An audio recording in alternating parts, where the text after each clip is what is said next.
Hello friends, welcome back to our channel. तो हम लोग बात कर रहे थे जीएस दृष्टि का चित्रात्मक प्रस्तुति। इसमें पर्यावरण प्रदूषण एवं पारिस्थितिकी से संबंधित चीज़ें। तो ये उसी का अगला पार्ट है। इसके पहले का पार्ट जो है उसका लिंक डिस्क्रिप्शन में दे दूंगा, तो आप लोग वहाँ से उसको देख सकते हैं। तो चलिए इसमें हम लोग आगे देखते हैं। तो ये सारी चीज़ें हो चुकी हैं इसके पहले, ठीक है। तो आप लोग इसको जो है वीडियो का लिंक डिस्क्रिप्शन में दे दूंगा, तो वहाँ से आप लोग उसको देख सकते हैं। तो आगे हम लोग बात करेंगे आज वेटलैंड्स इंटरनेशनल के बारे में।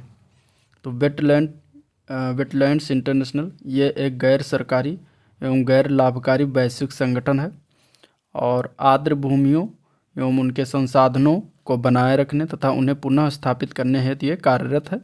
और इसके मुख्यालय की बात करें तो नीदरलैंड में है, ठीक है। आगे फिर बात करते हैं सौर ऊर्जा के बारे में। तो सौर ऊर्जा जो है विद्युत चुंबकीय विकिरणों के रूप में पृथ्वी पर पहुंचने वाली ऊर्जा को सौर ऊर्जा कहा जाता है। इसके अवयवों की बात करें तो पराबैंगनी विकिरण जो अधिकांश ओजोन मंडल में अवशोषित हो जाती है, और अवरक्त विकिरण होता है जो कि पृथ्वी पर ऊष्मीय विकिरण के रूप में आगमन होता है, यानी कि पहुंचती है। तो ये थे सौर ऊर्जा के बारे में। इसके बाद हम बात करते हैं सीबक थॉर्न के बारे में। सीबक थॉर्न ये क्या है? तो सीबक थॉर्न जो है ये लद्दाख की पहाड़ी पर पाया जाने वाला एक पेड़ है और इसके बेर में विटामिन तथा पोषक तत्वों की प्रचुरता होती है। चंगेज खां द्वारा अपनी सेना को ऊर्जा स्फूर्ति करने के लिए उन्नत करने हेतु प्रयुक्त किया था, और रूसी कॉस्मोनॉट कॉस्मिक विकिरण से बचाव हेतु ये इसका प्रयोग भी किया जाता है, ठीक है। पर्णपाती झाड़ी है ये, जो कि भारत के लेह बेरी के नाम से ये लोकप्रिय है। भारत में इसका वितरण क्षेत्र है लद्दाख का क्षेत्र, और कुकुमसारी लाहौल काजा ताबो हिमाचल प्रदेश, नाथुला सिक्किम में, उत्तराखंड और अरुणाचल प्रदेश में ये इसका वितरण क्षेत्र है। इसके बाद इसके पत्ती फल और जड़ और कांटों की बात करें तो सभी उपयोगी हैं और परंपरागत रूप से ये प्रयोग में किया जाता है। इसका जो है उपयोगिता क्या है? तो उपयोगिता इसका औषधि निर्माण है, पोषक पूरकता है, ईंधन के रूप में, पर्यावरण संरक्षण के रूप में और बाढ़ के रूप में किया जाता है। सहायक है तो ये नाइट्रोजन स्थिरीकरण में सहायक है, और इसका आदर्श पौधा ये जो है शीत मरुस्थल नियंत्रण में काम आता है। उगने की क्षमता जो है अधिक ऊंचाई वाले पर्वतीय क्षेत्रों में ये उगता है। तो इसके बाद हम ये देख लेते हैं सौर विकिरण पृथ्वी का ये चित्रात्मक प्रस्तुति। इसमें पृथ्वी द्वारा उत्सर्जित जो विकिरण है, ठीक है, ये ऊपर की ओर जाता है और ये फिर पृथ्वी के तापमान में वृद्धि करता है, ठीक है। ग्रीन हाउस गैसों द्वारा अवशोषित अवरक्त विकिरण जो है इस तरीके से, और ये बाहर जाता हुआ अवरक्त विकिरण होता है, और सौर विकिरण यहाँ से आता है पृथ्वी की ओर। इसके बाद ये परावर्तित होकर सौर विकिरण ऊपर की ओर जाता है। तो ये वायुमंडल भाग है और ये पृथ्वी है। तो इस तरीके से इसका कार्य होता है। अगला देखते हैं हरित ग्रह प्रभाव, ठीक है। हरित ग्रह प्रभाव एवं जलवायु परिवर्तन। इसमें सबसे पहले ग्रीन हाउस गैस को देखते हैं। तो ये प्रत्यक्ष रूप से इसमें शामिल गैसें कौन कौन सी हैं? तो कार्बन डाइऑक्साइड, इसको CO2 भी कहते हैं, मीथेन है, CH4 कहा जाता है, नाइट्रस ऑक्साइड है, CFC है, SF6 है, NF3 है। ये सारे ग्रीन हाउस गैस हैं। और अप्रत्यक्ष रूप से शामिल गैसों के नाम हैं nitrogen oxide, carbon monoxide, non methane volatile organic compound तथा सल्फर डाइऑक्साइड। ये सब अप्रत्यक्ष रूप से शामिल होती हैं, और ये जो कार्बन डाइऑक्साइड, मीथेन है, नाइट्रस ऑक्साइड है, CFC, SF6 और NF3 ये प्रत्यक्ष रूप से ग्रीन हाउस में शामिल गैसें हैं। ग्रीन हाउस गैस इफेक्ट देख लेते हैं। तो ग्रीन हाउस इफेक्ट में इसका अन्य नाम भूमंडलीय तापन या फिर हरित ग्रह प्रभाव भी कहा जाता है। परिभाषा है इसका वायुमंडल में ऊष्मारोधी गैसों की मात्रा में वृद्धि करना, इसे ग्रीन हाउस इफेक्ट कहा जाता है, ठीक है। वायुमंडल के औसत ताप में वृद्धि अवधारणा है, ये एक प्राकृतिक प्रक्रिया है। और ग्रीन हाउस गैस की संकल्पना की बात करें तो जोसेफ फोरियर द्वारा 1824 ईस्वी में दिया गया था। इसमें प्रमुख गैस की बात करें तो कार्बन डाइऑक्साइड जो है प्रमुख गैस होती है ग्रीन हाउस इफेक्ट में। तो ये इंपॉर्टेंट है, इसको आप लोग को याद रखना है। विश्वव्यापी ताप वृद्धि का मुख्य कारण होता है मीथेन भी है, इसके बाद नाइट्रस ऑक्साइड भी आता है। अब बात करते हैं हरित गृह प्रभाव। हरित गृह प्रभाव में सर्वाधिक योगदान वाली गैसों का क्रम, तो देखिए पहले नंबर पर जलवाष्प आता है, दूसरे नंबर पर कार्बन डाइऑक्साइड है, तीसरे नंबर पर मीथेन है और चौथे नंबर पर ओजोन है। अगर ये पूछा जाएगा हरित गृह प्रभाव में सर्वाधिक योगदान वाली गैसों का क्रम, तो आप लोग को इसे याद रखना है, ऐसे बताना है, जलवाष्प, कार्बन डाइऑक्साइड, मीथेन, फिर ओजोन। ठीक है। इसके बाद भूमंडलीय उष्णता के प्रभाव, सकारात्मक प्रभाव और नकारात्मक प्रभाव, दो टाइप के प्रभाव होते हैं। ठीक है। इसमें सकारात्मक प्रभाव की बात करें तो अधिक बादल, अधिक मात्रा में प्रकाश संश्लेषण और अधिक कार्बन डाइऑक्साइड के कारण जो है अधिक मात्रा में प्रकाश का संश्लेषण होता है। वाष्पोत्सर्जन दर में कमी होती है। पौधों द्वारा जल उपयोग की क्षमता में वृद्धि होती है। ये है सकारात्मक प्रभाव इसके। और इसके बाद भूमंडलीय प्रवणता के नकारात्मक प्रभाव की बात कर लेते हैं। तो नकारात्मक प्रभाव में तापमान में वृद्धि होता है, ग्लेशियर का पिघलना, समुद्र के स्तर में वृद्धि होती है, अगर ग्लेशियर यानी कि बर्फ़ पिघलेंगे तो समुद्र स्तर में वृद्धि होगी। मौसमी दशाओं में परिवर्तन होता है, यानी कि मौसम कुछ आगे हो जाना या फिर कुछ पीछे होता है, जो अपने समय पर मौसम नहीं आता है। जैव विविधता को नुकसान होता है, सूखा एवं बाढ़ होता है, फल उत्पादकता में कमी आती है और भारिक आर्थिक क्षति होती है। तो सारे नकारात्मक प्रभाव हैं। इसके बाद हम बात करते हैं कार्बन डाइऑक्साइड के बारे में, देख लेते हैं। प्रमुख हरित गृह गैस है जो कि, तो इसके बारे में भी पूछा जा सकता है। तो वर्गीकरण धरती पर जीवन के लिए हानिकारक और लाभदायक, ये दोनों तरीके से है कार्बन डाइऑक्साइड होती है। अब प्रकाश संश्लेषण पौधों में होता है कार्बन डाइऑक्साइड के कारण, जिसमें प्रकाश संश्लेषण की क्रिया होती है और उसमें CO2 पौधे ग्रहण करते हैं और ऑक्सीजन जो है मुक्त करते हैं। तो इस तरीके से ये लाभदायक होता है। इसके बाद भूमंडलीय तापन का ये मुख्य कारण भी होता है। अगर कार्बन डाइऑक्साइड बढ़ेगा तो भूमंडल यानी पृथ्वी की ताप बढ़ेगी, गर्मी ज़्यादा होगी। मानवीय गतिविधियों द्वारा उत्पन्न अधिकांश भाग जो है समुद्री पादपों या भूमि पर पौधे या मिट्टी द्वारा अवशोषित होता है। प्रकाश संश्लेषण की प्रक्रिया में पादप लॉक होता है।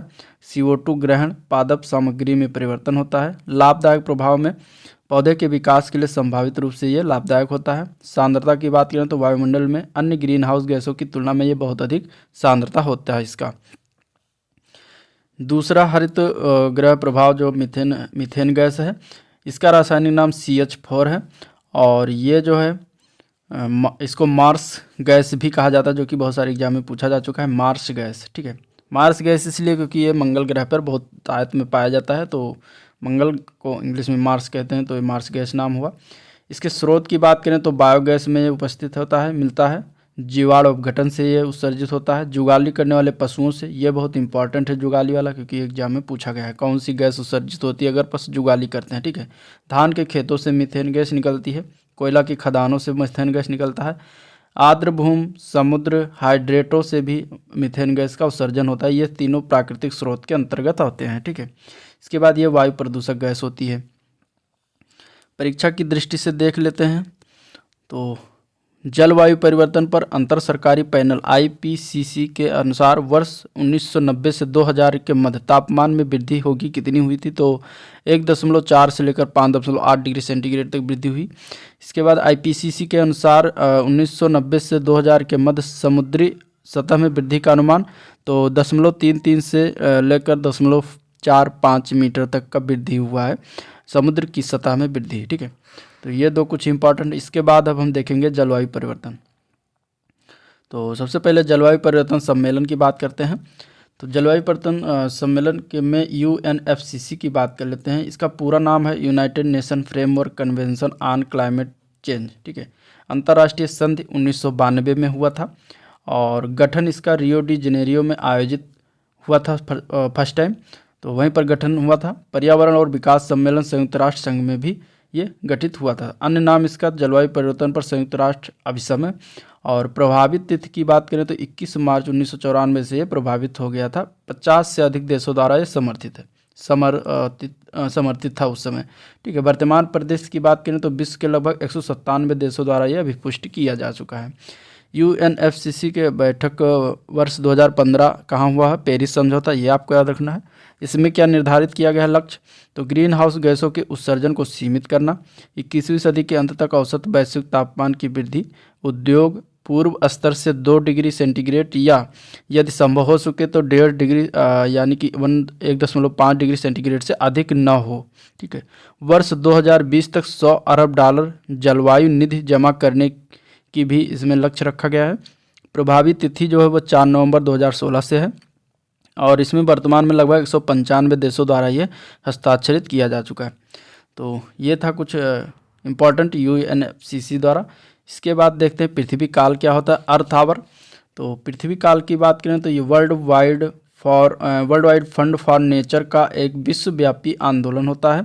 मार्च माह के अंतिम शनिवार को 1 घंटे यानी कि 8:30 बजे से 9:30 बजे के बीच यानी शाम को 9 PM के लिए बिजली उपकरणों का प्रयोग बंद किया जाता है इसमें मार्च महीने के। तो ये अर्थ आवर मनाया जाता है और इसका उद्देश्य क्या है, तो जलवायु परिवर्तन और पृथ्वी को बचाने की आवश्यकता के बारे में जागरूकता लाना।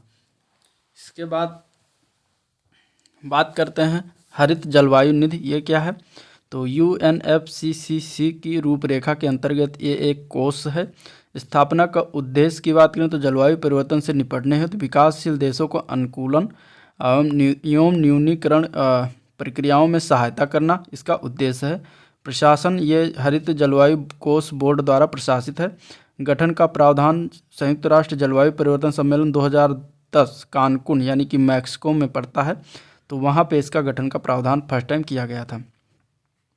क्योटो प्रोटोकॉल एवं अन्य प्रोटोकॉल की संधियों के बारे में देख लेते हैं। तो सबसे पहले क्योटो प्रोटोकॉल के बारे में देखते हैं। ये एक अंतर्राष्ट्रीय समझौता है। इसके बाद ये UNFCCC से संबंध है और ये धारा 12 में क्या लिखा हुआ, तो धारा 12 में जो है स्वच्छ विकास युक्ति का उल्लेख किया गया है। CDM क्लीन डेवलपमेंट मैकेनिज्म का उल्लेख किया गया। इसका लक्ष्य है ग्रीन हाउस गैसों के उत्सर्जन को कम कराना, इसका लक्ष्य रखा गया क्योटो प्रोटोकॉल का। अंगीकृत तिथि थी इसकी 11 दिसंबर 1997। ठीक है, ये इसका अंगीकृत और ये उस समय तीसरा सम्मेलन था UNFCCC का, तो उस समय इसको अंगीकृत किया गया। लागू की तिथि थी 16 फरवरी 2005 और इसमें विशेष है ग्रीन हाउस गैसों के उत्सर्जन को 1990 के स्तर पर लाने हेतु बाध्यकारी समझौता, इसमें विशेषता इसकी है। तो ये था क्योटो प्रोटोकॉल के संबंध। अब इसके बाद कार्बन कर टैक्स के बारे में जान लेते हैं। तो इसका स्वरूप है कार्बन डाइऑक्साइड के उत्सर्जक ऊर्जा स्रोतों पर लगने वाला एक कर है कार्बन टैक्स। ठीक है, विशेषता इसका उदाहरण प्रदूषण कर का है। ठीक है, ये एक प्रदूषण कर है। प्रथम प्रस्ताव 2005 में हुआ था न्यूजीलैंड के द्वारा। लगाने वाले अन्य देश हैं स्वीडन है, फिनलैंड है, नीदरलैंड है, नॉर्वे। इतने सारे देशों पर कार्बन टैक्स लग गया है। आगे फिर कार्टाजेना प्रोटोकॉल के बारे में जान लेते हैं। तो पूरक प्रोटोकॉल जैव विविधता अभिसमय का प्रतिबद्धता इसका क्या है, जैव विविधता की रक्षा करना। और अंगीकरण तिथि है ये 29 जनवरी 2000 और लागू हुआ था ये 11 सितंबर 2003 को कार्टाजेना प्रोटोकॉल लागू हो गया। आगे बात करते हैं जलवायु परिवर्तन। भारत की कार्य योजना क्या है जलवायु परिवर्तन पर। देखिए, राष्ट्रीय जलवायु परिवर्तन कार्य योजना भारत के 8 मिशन है ये, जो कि 2008 में इसको बनाया गया था। अब इसमें देखिए राष्ट्रीय संवर्धित ऊर्जा बचत मिशन, राष्ट्रीय सतत पर्यावास मिशन, राष्ट्रीय जल मिशन, राष्ट्रीय हिमालयी पारतंत्र परिरक्षण मिशन, राष्ट्रीय हरित मिशन, भारत मिशन और राष्ट्रीय सतत कृषि मिशन, राष्ट्रीय जलवायु परिवर्तन कार्यनीति ज्ञान मिशन, राष्ट्रीय सौर मिशन। ये 8 जो है भारत के जलवायु परिवर्तन से संबंधित ये कार्य योजना मिशन है। तो ये आपको याद रखना है। अगला बात करते हैं ओजोन परत क्षरण के बारे में। तो ओजोन का निर्माण समताप मंडल में होता है। ठीक है, पराबैंगनी विकिरण द्वारा ये इसको रोकता है ओजोन। ठीक है, इसके 2 चरण है। प्रथम चरण O2 जो है ऑक्सीजन और ऑक्सीजन में टूटता है। द्वितीय चरण एक ऑक्सीजन फिर O2 से मिलकर O3 बनता है। ठीक है, और दूसरा से ऑक्सीजन मिलकर जो है O3 बनाता है। सूर्य प्रकाश की उच्च ऊर्जा की युक्त किरणें होती हैं O2।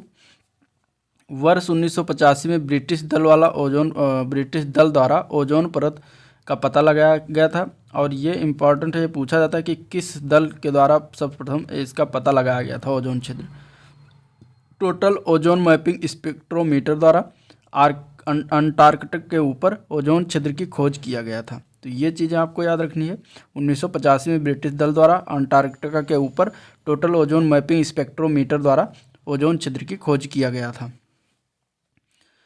आगे बात करते हैं परत की मोटाई। तो देखिए, परत की मोटाई मौसम के हिसाब से परिवर्तित होती है। बसंत ऋतु में सर्वाधिक होती है, वर्षा ऋतु में न्यूनतम रहती है। ठीक है, परत का मापन जो है डाप्सन इकाई में किया जाता है। इसके बाद इसकी अवस्थिति, ओजोन परत के बारे में कुछ महत्वपूर्ण पॉइंट हैं जो कि एग्जाम में पूछे जाते हैं। अवस्थिति की बात करें तो मुख्यतः समताप मंडल के निचले परत में पाई जाती है।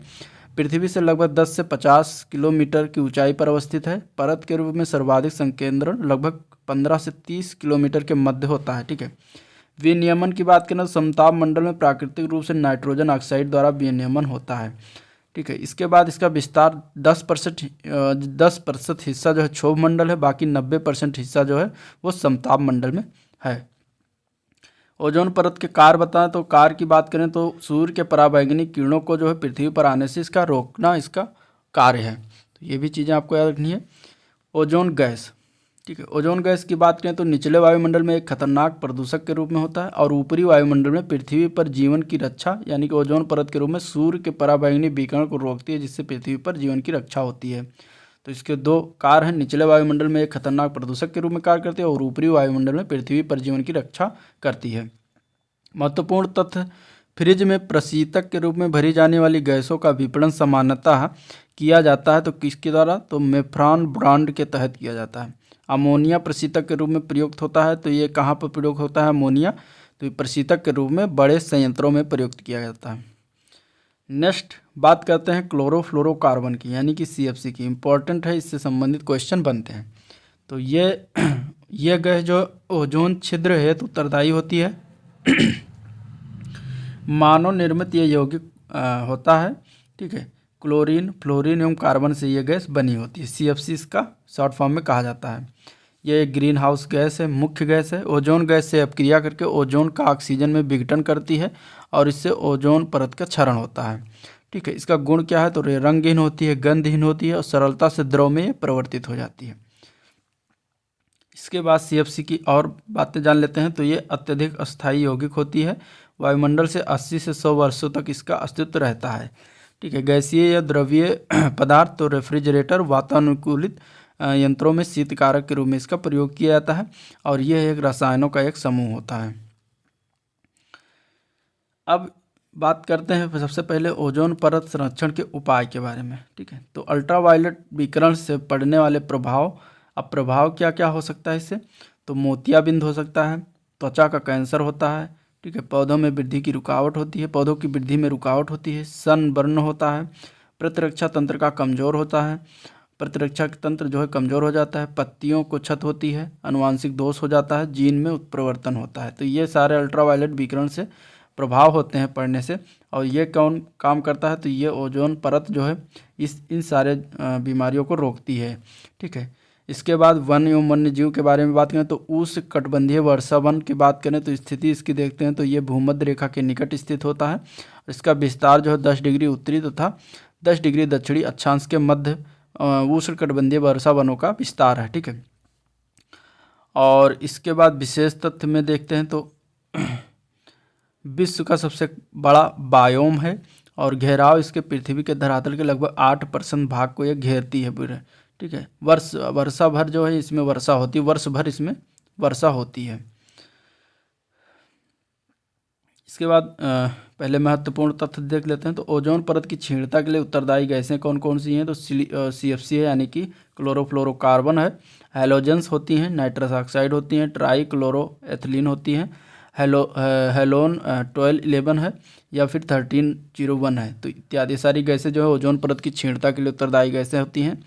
ओजोन के क्षरण के प्रभाव सर्वाधिक परिलक्षित होता है, यह ध्रुवों के ऊपर सबसे ज़्यादा होता है। ठीक है, ओजोन छिद्र का सर्वाधिक निर्माण हुआ है अंटार्कटिका के ऊपर और इसको सर्वप्रथम पता किस दल के द्वारा लगाया गया था, तो ब्रिटिश दल द्वारा 1950 ईस्वी में। ठीक है, तिब्बत पठार के ऊपर वर्ष 2005 में ओजोन आभा मंडल यानी कि ओजोन हैलो का पता लगाया था, CW केंट मूर ने पता लगाया था। ठीक है, वियना संधि का एक प्रोटोकॉल मॉन्ट्रियल प्रोटोकॉल संबंधित है, तो ये ओजोन परत के संरक्षण से संबंधित है। ठीक है, मॉन्ट्रियल प्रोटोकॉल कब प्रभावी हुआ, तो 1 जनवरी 1989 से प्रभावी हुआ था।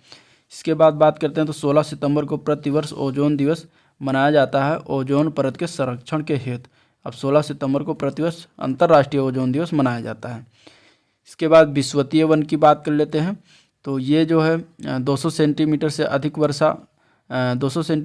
वर्षा वाले उष्णकटिबंधीय क्षेत्र में पाया होता है विषुवतीय वन। ठीक है। प्रमुख वनस्पतियाँ तो लंबे चौड़े पत्ते वाले सदाबहार वन इसमें होते हैं। विश्व के लगभग 80% जैव विविधता वाले वन इसी में उपस्थित होते हैं विषुवतीय वन में।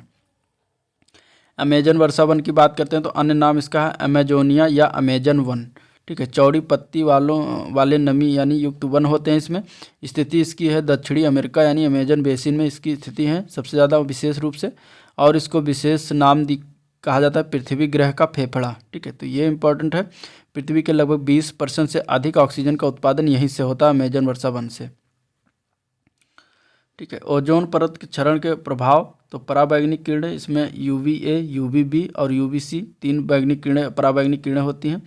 अल्ट्रावायलेट भी जो है त्वचा पर हानिकारक प्रभाव डालती हैं। ठीक है। और अल्ट्रावायलेट C को जो है ओजोन परत रोक देता है। इसके बाद परीक्षा की दृष्टि से कुछ इंपॉर्टेंट फैक्ट हैं। हिमालय में प्राकृतिक रूप से पाया जाने वाला टैक्सस वृक्ष जो है सूचीबद्ध है। तो ये रेड डाटा बुक में सूचीबद्ध है, यानी कि ये विलुप्त के श्रेणी में है ये वृक्ष।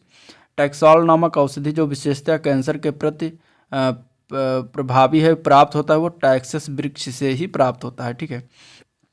उष्ण एवं उपोष्ण कटिबंधीय क्षेत्रों में समुद्र तटों पर के लवणीय जल में उगने वाले वन कहलाते हैं मैंग्रोव वन कहा जाता है इन्हें। ठीक है। सुंदरी नामक वृक्ष पाया जाता है तो ये सुंदरबन डेल्टा में पाया जाता है। गोवा का वो द्वीप जो पूरी तरह से संरक्षित कक्ष वनस्पत क्षेत्र है तो उसका नाम है चोराव द्वीप। ठीक है। आगे बात करते हैं वनों से लाभ एवं वनों के उपयोग। तो इसमें पहले प्राकृतिक संसाधन देखते हैं।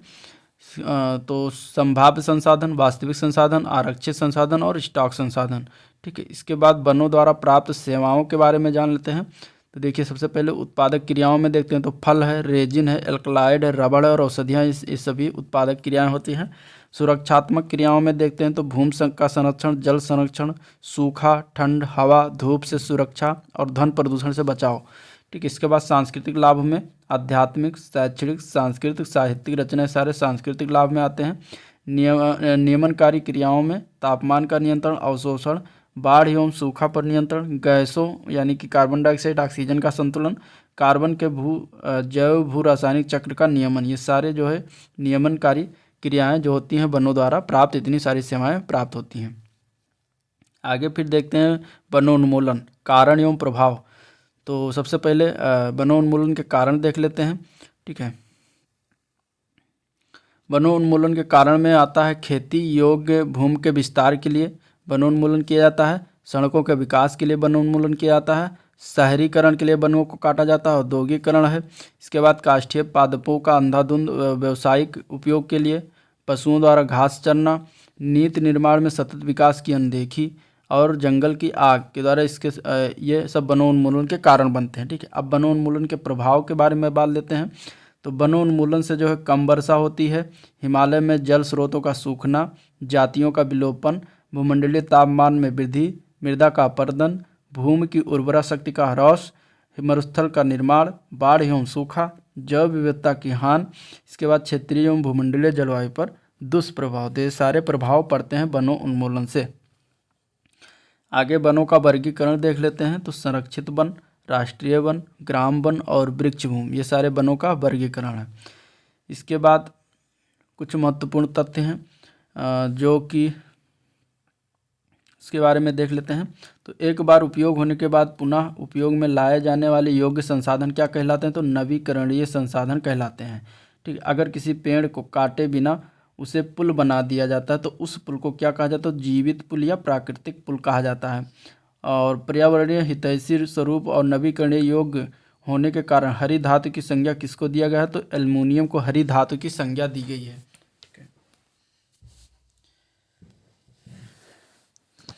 इसके बाद वन संपदा संरक्षण से संबंधित भारतीय प्रयास क्या क्या किया गया है? तो सबसे पहले वन्य जीव संरक्षण अधिनियम भारत सरकार द्वारा पारित किया गया। लागू की तिथि है 9 सितंबर 1972 ईस्वी। उद्देश्य इसका था वन्य जीवों की तस्करी, अवैध शिकार से रक्षा एवं संरक्षण करना।